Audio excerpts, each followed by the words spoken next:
حضرت حذیفہ بن یمان رضی اللہ تعالی عنہ فرماتے ہیں کہ میں نے ایک دن اللہ کے رسول صلی اللہ علیہ وسلم کے ساتھ رات کے قیام کا ارادہ فرمایا۔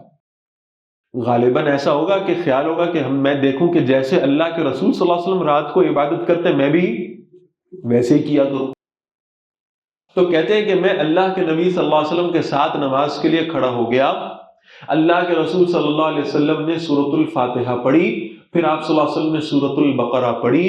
میں نے سوچا حضور صلی اللہ علیہ وسلم 100 آیتیں بقرہ کی پڑھ کے رکوع کر دیں گے۔ کتنی آیتیں؟ 100 آیتیں۔ ہماری نماز میں، فرض نماز میں امام صاحب ایک آیت اوپر پڑھ دینا تو ایک آدھ بزرگ کھڑے ہو کے نماز کے فوراً بعد کہتے ہیں سانو اور بھی بڑے کام ہوتے ہیں۔ ایسا ہے کہ ہمیں اور بھی بڑے کام، اتنی طویل تلاوت کیوں کر رہے ہو بھائی، ہمیں اور کوئی کام نہیں، ابھی تو خبر نامہ دیکھنا تھا، تم نے اتنی لمبی عشاء پڑھا دی کہ خبر نامہ رہ گیا۔ تو یہ جو دنیا میں مسئلے چل رہے تھے تو ہم نے حل کرنے تھے نا، تم نے تلاوت لمبی کر دی۔ تو کہتے ہیں کہ مجھے گمان ہوا کہ رسول اللہ صلی اللہ علیہ وسلم 100 آیتیں بقرہ کی پڑھیں گے اور کیا کریں گے؟ رکوع کر دیں گے۔ تو روایت کرتے ہیں کہ اللہ کے رسول صلی اللہ علیہ وسلم نے پوری سورہ بقرہ پڑھی ایک رکعت میں، 2.5 پارے۔ میں نے سوچا بقرہ مکمل کر کے رکوع کر دیں گے تو اللہ کے رسول صلی اللہ علیہ وسلم نے سورہ آل عمران شروع کر دی، پھر سورہ آل عمران پوری پڑھی، پھر سورہ نساء پڑھی، پھر سورہ مائدہ پڑھی۔ کتنی طویل قرات ہوئی۔ میری طرف سے آپ 8 تراویح پڑھیں، 20 پڑھیں، مجھے کوئی مسئلہ نہیں ہے، میں تو صرف اتنی بات کہتا ہوں کہ نہ 8 پڑھ کے نہ 20 پڑھ کے میرے اور آپ کے پیروں میں آبلے نہیں پڑتے۔ ایسے ہی ہے نا، یہ پیروں میں آبلے پڑا کرتے تھے اللہ کے رسول صلی اللہ علیہ وسلم کے قدموں میں جب حضور صلی اللہ علیہ وسلم پوری رات کا قیام کیا کرتے تھے۔ اور اگلا جملہ سناؤں آپ کو، اللہ ہماری نمازوں کو ایسی نمازیں بناتے ہیں۔ میں پرانی بات ہے، میں ایک مرتبہ کی نماز پڑھا رہا تھا، نماز پڑھاتے پڑھاتے نا رکوع سے پہلے رک گیا، مجھے آج تک وہ واقعہ یاد ہے، سورۃ القیامہ تھی اور آخری رکوع تھا۔ میں اکثر نمازوں میں اس کی تلاوت کرتا ہوں، فلا صدق ولا صلی ولکن کذب وتولى۔ اس کا اختتام جو ہوتا ہے نا وہ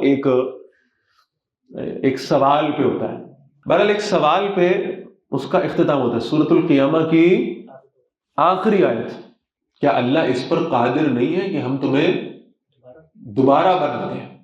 تو میں ذرا رک گیا، خاموش ہوا، پھر میں نے اللہ اکبر کہہ کے رکوع کیا، نماز ختم ہوئی تو ایک صاحب نے، نماز کے بعد ہم بیٹھے تو ایک صاحب نے ویسے ہی بالکل جولی سے انداز میں انہوں نے کہا کہ حضرت تسی تے اج بھول گئے سی۔ آپ تو آج بھول سکتے ہیں نا، ہم بھی بھول سکتے ہیں، اس میں کیا حرج ہے، انسان ہے، نسیان متعلق ہے، تو اس کا مطلب ہے بھول تو سکتے ہیں۔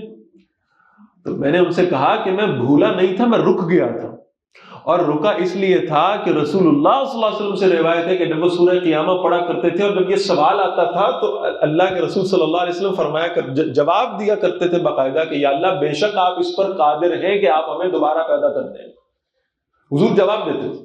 تو حذیفہ بن یمان رضی اللہ تعالیٰ عنہ کہتے ہیں کہ رسول اللہ صلی اللہ علیہ وسلم نے ایک رکعت ایسی پڑھی کہ جس میں اللہ کے نبی صلی اللہ علیہ وسلم نے بقرہ پڑھی، پھر آل عمران پڑھی، پھر نساء پڑھی، پھر مائدہ پڑھی، اور جہاں اللہ کے رسول صلی اللہ علیہ وسلم عذاب والی آیت پڑھتے تھے تو اللہ سے پناہ مانگتے تھے رک کے، پھر جہاں جنت کی آیت پڑھتے تھے تو جنت کا سوال کرتے تھے، جب سوال والی آیت ہوتی تھی تو اللہ سے دعا مانگا کرتے تھے۔ تو یہ ساری ترتیب بھی اسی رکعت کے درمیان میں چل رہی ہے۔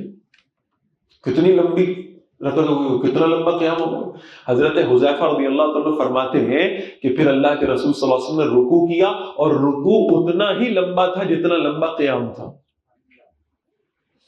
پھر اللہ کے نبی صلی اللہ علیہ وسلم نے سجدہ کیا، اور سجدہ اتنا ہی لمبا تھا جتنا لمبا قیام تھا۔ کہاں بات چلی ہوگی بھائی؟